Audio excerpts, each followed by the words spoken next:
He didn't look at her eyes. He looked at the gold of his own watch. Then the ink on her notepad. Then her humble, sensible shoes. And he smirked. To Ji-hoon Lee, the man who owned the city's shadows, the waitress standing at his elbow wasn't a human being. She was a ghost. A blank screen for his projection of power. So, he chose to play a game. In front of his lieutenants. In front of the most dangerous men in the underworld. He placed his order in a tongue of kings and ancient palaces. A dialect dead for 500 years. He didn't speak to be understood. He spoke to watch her drown. He expected a stutter. He expected a bowed head and a plea for mercy. He expected her to realize her place.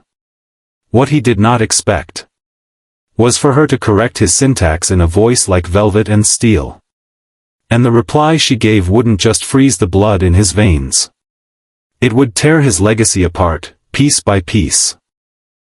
The air inside the sapphire vault didn't just smell of expensive cigars and aged whiskey. It smelled of secrets and blood. The music was a low, heavy pulse, like the heartbeat of a predator. This was a place where the elite came to hide their sins. A place where the staff were treated like shadows, present, but never acknowledged. Geneva G. Gay was the perfect shadow. Her poise was clinical. Her face was a mask of professional calm. Her desperation was buried under a starch-white shirt and a perfectly knotted bow tie. Third double shift in a row. Her brother's legal fees climbing by the hour. The fear of the blacklist keeping her head down. To the monsters at the tables, she was furniture. But 3 years ago, she had been the youngest diplomatic strategist in the ministry's history. A polyglot who could navigate a war zone with nothing but a sentence. Until a government conspiracy turned her into a fugitive in plain sight. Now, she was a waitress with a notepad. But tonight, the Mafia boss was about to find out that some ghosts still have the power to haunt. The Sapphire Vault did not exist on any map of the city. To the uninitiated, it was simply a nondescript steel door in a windowless alley, but beneath the pavement lay a cathedral of shadows designed for those who operated above the law. The air was thick with the scent of expensive sandalwood and the metallic tang of cold ozone, a sensory reminder that the room was lined with state-of-the-art signal dampeners. Here, the world's most dangerous men traded nations like playing cards, and they did so with the expectation of absolute privacy. Geneva G. Gay moved through this space like a whisper. She had spent 300 nights perfecting the art of the ghost. It was a specific way of walking. Shoulders back but chin slightly dipped, a pace that was efficient yet entirely silent. In her crisp white shirt and perfectly knotted black bow tie, she was a study in monochromatic discipline.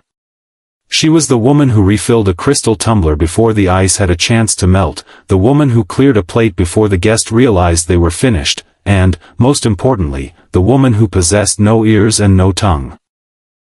To the men in the velvet-lined booths, Geneva was merely background architecture.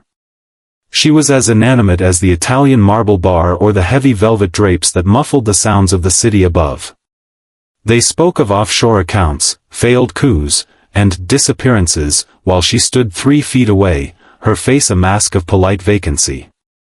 They never looked at her eyes, they looked through her, seeing only a tool of service. As she navigated the floor, the weight of her notepad felt like a lead brick in her pocket. Each scribbled order for rare vintage cognac or bluefin tuna was a tally in a ledger of survival.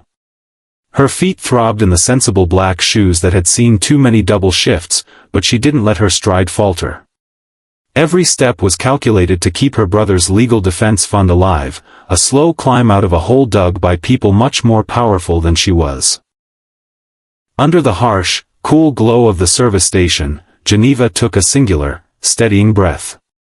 Behind her blank expression, her mind was a whirlwind of data, parsing the fragments of conversation she overheard, identifying the accents of the international arms dealers at table 4, and translating the subtle shifts in the room's predatory energy.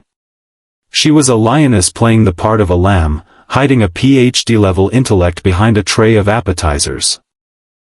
She was a ghost, yes, but ghosts had the unique advantage of seeing everything while remaining unseen. And tonight, as the heavy scent of trouble began to waft from the VIP section, Geneva sensed that her period of haunting in silence was drawing to an end. The transition from the cool, pressurized silence of the sapphire vault to the memory of the ministry's marble halls was always jarring. In Geneva's mind, the scent of expensive cigars often bled into the smell of ozone and old paper that had defined the day her life collapsed. 3 years ago, she hadn't been a ghost, she had been a rising sun.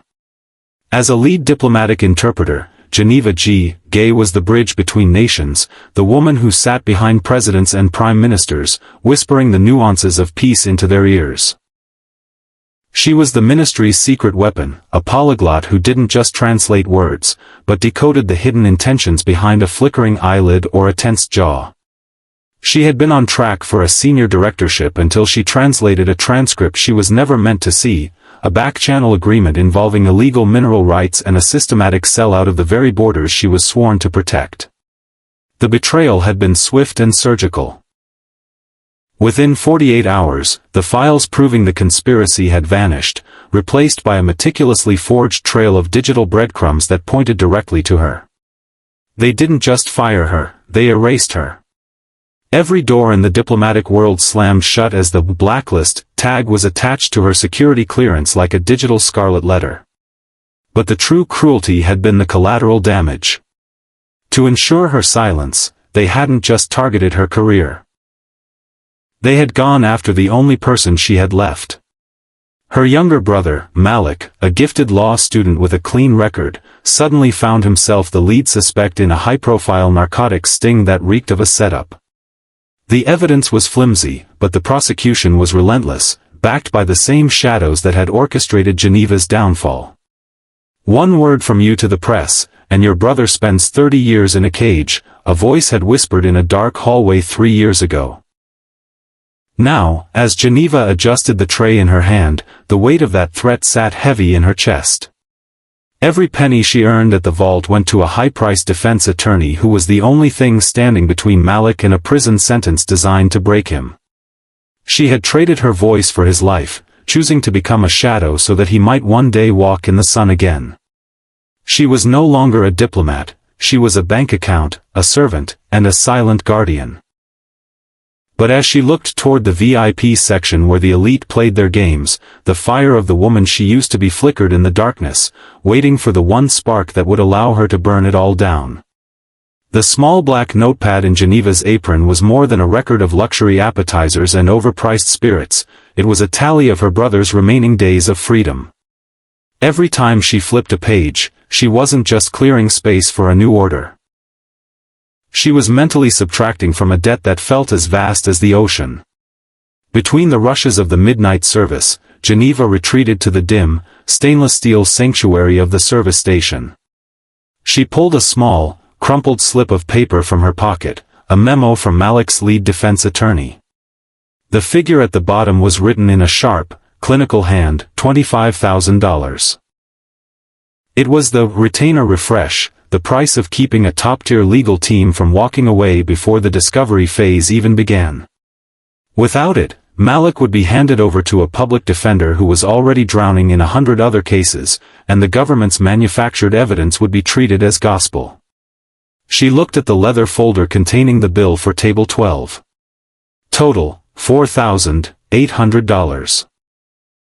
The tip, if the guest followed the standard 20%, would be nearly $1,000. To the man at the table, it was a rounding error, the cost of a single night's amusement. To Geneva, it was 3 weeks of Malik's safety. It was the difference between a lawyer who took his calls and a lawyer who let him rot. She did the math with the speed of a high-level strategist. Even with the vault's high-octane tips, she was falling short. She was working 80 hours a week, surviving on 4 hours of sleep and the adrenaline of pure terror, yet the gap between her earnings and the legal fees was a widening chasm. She felt the phantom weight of the ministry's betrayal pressing down on her shoulders, a physical reminder that they wanted her to fail. They wanted her broke, exhausted, and eventually, silenced. Her thumb traced the edge of the notepad, the paper worn soft from the constant friction of her hands. Every "yes, sir," and "certainly, ma'am," was a coin tossed into a fountain of hope that felt increasingly dry. If she missed even one payment, the delicate house of cards she had built to protect Malik would collapse. The stakes weren't just about money, they were about the life of a young man who still believed in the justice system she had seen dismantled from the inside. A sharp snap of fingers from the VIP lounge broke her reverie. Geneva tucked the notepad back into her apron, her face smoothing into the practiced, invisible mask of a servant. Her feet burned, and her spirit was frayed to a single thread, but as she stepped back into the shadows of the lounge, she didn't falter. She couldn't afford to be tired. She couldn't afford to be human. She was a ghost with a debt to pay, and the night was far from over. The temperature in the sapphire vault didn't just drop, it crystallized. The heavy steel doors at the top of the stairs didn't slam, yet the entire room felt the shockwave of their opening. A silence, absolute and jagged, swept from the entrance to the furthest velvet booth, cutting through the low thrum of the jazz and the clinking of ice. Ji-hoon Lee had arrived. He didn't walk so much as claim the space he moved through.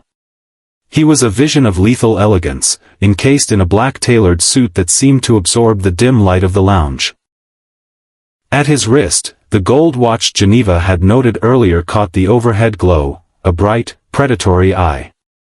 Behind him trailed four men, shadows in their own right, their expressions as vacant and dangerous as unholstered weapons.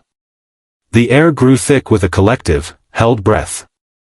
Ji-hoon was the dragon of the city's underworld, a man whose reputation for intellectual cruelty was as feared as his capacity for violence. He didn't just break bones, he broke spirits. He sought out weakness like a shark scents blood in the water. Geneva stood at the service station, her hands steady, her mask of invisibility pulled tight. But as Ji-hoon's gaze swept the room, it didn't settle on the high-rolling arms dealers or the corrupt politicians. It snagged on her. He didn't move toward the VIP booth his men were prepping. Instead, he veered toward her station, his footsteps slow and deliberate. His entourage fanned out, creating a wall of muscle that isolated Geneva from the rest of the staff.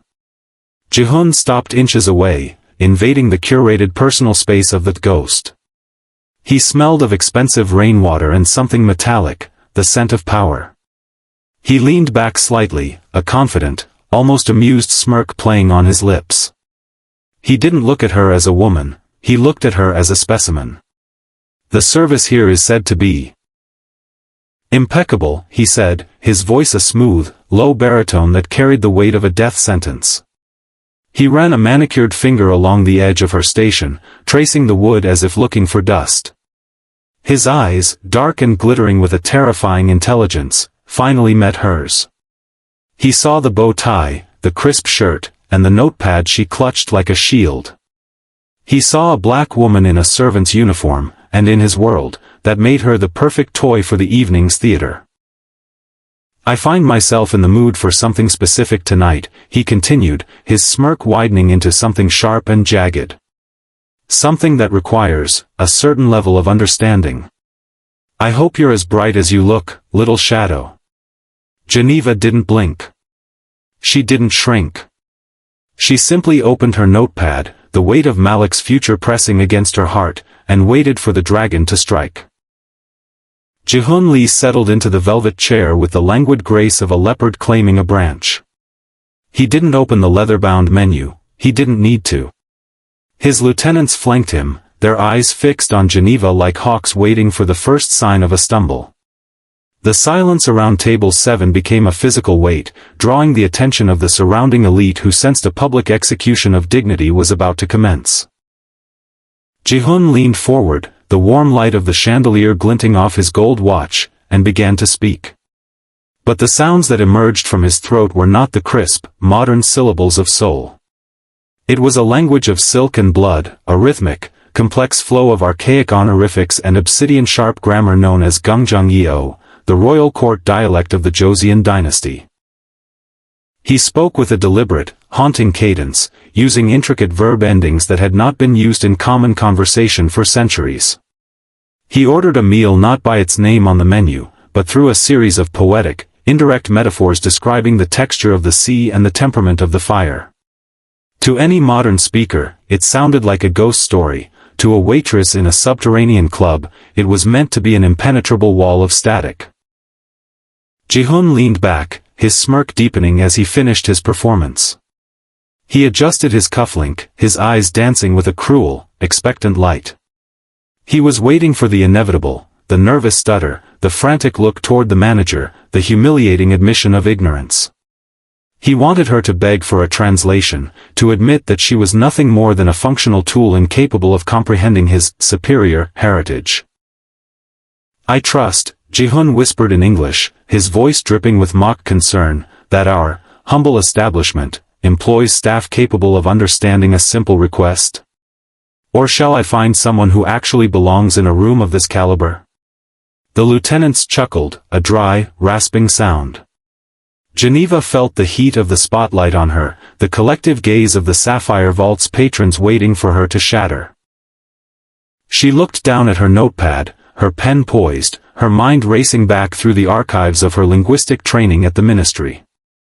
She didn't see a mafia boss, she saw a man using a dead king's tongue to mask his own smallness. The weight of her brother's future and the memory of her stolen career fused into a cold, hard diamond of resolve in her chest. She let the silence stretch for one beat too long, letting Ji-hoon savor his perceived victory, before she finally looked him directly in the eye. Geneva did not reach for her pen. She simply let the notepad hang by her side, her posture shifting from the slight, deferential bend of a servant to the vertical precision of a queen at an altar.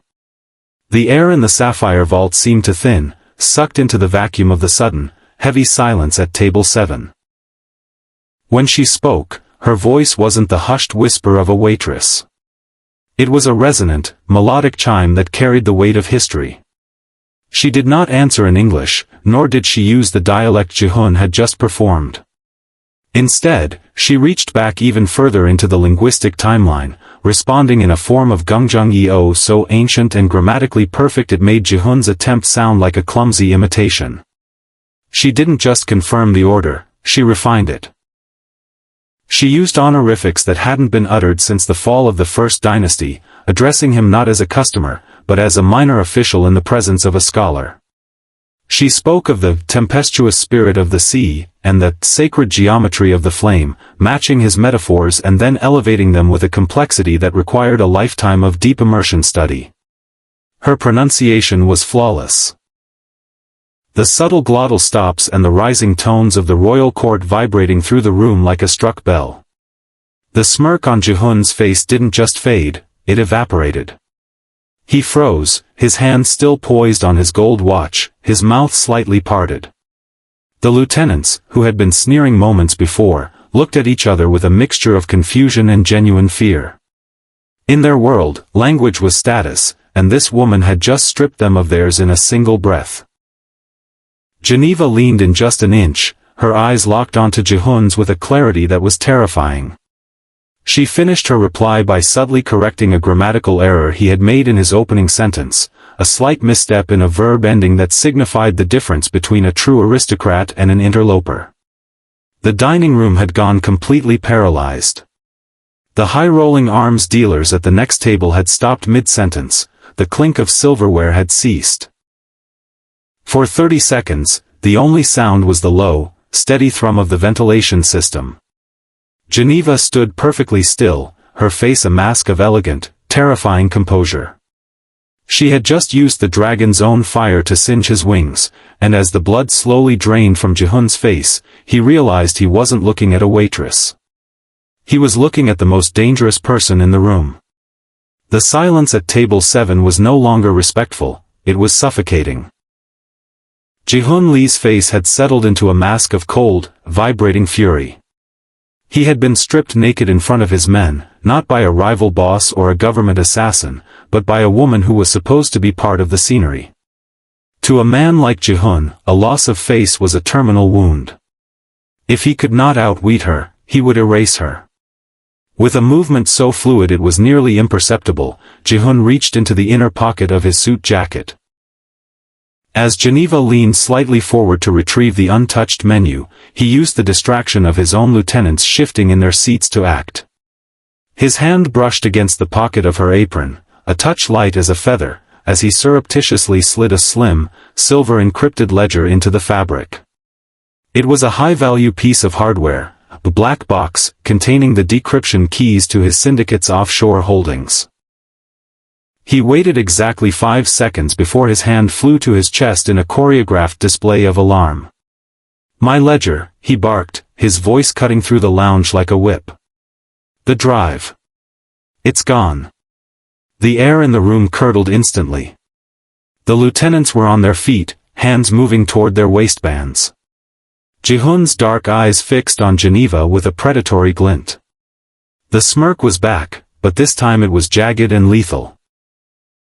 "I was warned about the staff in this place," he said, switching back to English so the entire room could witness her downfall. "I didn't believe them. But it seems your linguistic talents aren't your only set of skills." He raised a hand, signaling the vault's heavy-duty security detail. "Check her," Ji-hun commanded, his voice projecting to the furthest corners of the club. She was the only one close enough. "I want my property back, and I want this thief dealt with in a way that ensures she never speaks, in any language, again." Geneva felt the cold weight of the device against her hip, a physical anchor dragging her toward an abyss. She realized with a jolt of ice in her veins that this wasn't just a petty frame job, it was a death sentence. In the Sapphire Vault, theft from a high-tier client was an unpardonable sin, usually settled in the alleyways above. Security closed in, their faces grim, their shadows looming over her. The stakes of Malik's freedom vanished, replaced by the immediate, crushing reality of her own survival. She stood paralyzed, the ghost finally trapped in a house that was about to be burned down around her. The security guards closed the distance, their heavy footfalls thrumming through the floorboards like a slow-beating drum. Ji-hun Lee sat back, crossing one leg over the other, his expression one of satisfied, lethal boredom. He was ready for the spectacle of the thief being dragged into the dark, but the air in the Sapphire Vault shifted before the first hand could touch Geneva's shoulder. A voice, raspy as dry parchment but carrying the weight of a mountain, cut through the chaos from the shadows of the rear mezzanine. "Stand down." The guards halted instantly. Even the air seemed to obey. From the darkness stepped a man whose presence made the room feel small. Elias Thorne, the silent owner of the vault and a man whose name was still spoken in hushed tones within the halls of Langley and MI6, descended the stairs. He didn't look like a retired intelligence director, he looked like a weary wolf. He ignored Ji-hun entirely, walking straight to Geneva. His eyes, sharp and piercing behind wire-rimmed glasses, softened for a fraction of a second. "You always were too brilliant for your own good, Geneva," he murmured, loud enough for only her to hear. "Thorne," Ji-hun spat, his composure fracturing. "This woman has my ledger. She's a common criminal." Thorne turned, his gaze turning to ice. "This woman," he began, his voice projecting with the authority of a man who had ended wars with a phone call, "is Geneva G. Gay. 5 years ago, she was the primary strategist for the East Asian desk. She has saved more lives with a single sentence than you have taken in your entire miserable career." The room gasped, a collective intake of breath that rippled across the lounge. The ghost had a name, and it was a name that carried a legacy of power. Thorne gestured to the massive digital display behind the bar. "The Sapphire Vault does not have blind spots, Ji-hun. We don't just record transactions, we record intent." The screen flickered to life, showing a high-definition, thermal-enhanced loop of the last 3 minutes at Table 7. In slow motion, the room watched as Ji-hun's hand moved with serpent-like precision, sliding the silver ledger into Geneva's apron pocket. The betrayal was undeniable, captured in a spectrum of heat and guilt. You came into my house and tried to weaponize it against a woman who is worth 10 of you, Thorn said, his voice dropping to a dangerous whisper. You didn't just plant a ledger, Ji-hun. You provided me with the encrypted keys to your entire empire. By the time you reach the street, your accounts will be frozen, and your lieutenants will be looking for a new master. Geneva stood tall, the weight of the apron no longer a burden, but a discarded skin. The ghost was gone, and in her place stood the diplomat, watching as the dragon's fire turned into ash. For the first time in 3 years, the silence in the room didn't feel like a cage, it felt like a beginning. The downfall of the dragon was not a loud affair. It was a clinical extraction. At a sharp nod from Elias Thorn, the very security guards Ji-hun had summoned to destroy Geneva now clamped their hands onto his tailored shoulders. The gold watch on his wrist flashed one last time as he was forced upright, his legs tangling in the velvet chair that had been his throne only moments before. His lieutenants stood frozen, their eyes darting to the monitors that still played the loop of their master's petty treachery. They knew the rules of the vault. Once the owner withdrew his protection, the predator became the prey. Ji-hun Lee was led out of the subterranean lounge in a silence more humiliating than any scream, his empire evaporating before he even reached the steel door in the alley. The lounge slowly began to breathe again, the jazz resuming its low, steady thrum, but the atmosphere had been irrevocably altered. Geneva stood in the center of the room, the silver ledger still in her hand. She looked down at the white shirt and the black bow tie, the uniform of her invisibility, and felt the fabric finally fall away from her spirit. She was no longer a ghost, she was a woman whose name now carried the weight of a storm. Elias Thorn approached her, stopping just short of her personal space. He didn't offer a tray or a menu, he offered a hand. The ministry didn't deserve you, Geneva. But my new Institute for Strategic Intelligence does. I need a director who can speak the languages of both kings and killers. The salary alone would clear your brother's debts by sunrise. Geneva looked at the ledger, then at the man who had seen through her mask. I want Malik out of that facility by tomorrow morning, she said, her voice steady and resonant. And I want the evidence against him dismantled by the same people who built it. Consider it done, Thorn replied. Geneva reached up and untied the black bow tie, letting it drop onto the table where the Mafia boss had tried to break her. She walked through the sapphire vault one last time, but her pace was no longer the silent shuffle of a servant. Her head was high, her gaze focused on the stairs leading back to the world of light. As she pushed open the heavy steel doors and stepped into the cool night air of the city, the weight of the notepad was gone. In its place was the absolute, unshakable power of a woman who had reclaimed her voice. The city hummed around her, a million languages clashing in the dark, but Geneva G. Gay was no longer just listening. She was ready to lead the conversation. Her brother was going home, and for the first time in 3 years, the morning sun wasn't a threat, it was a promise.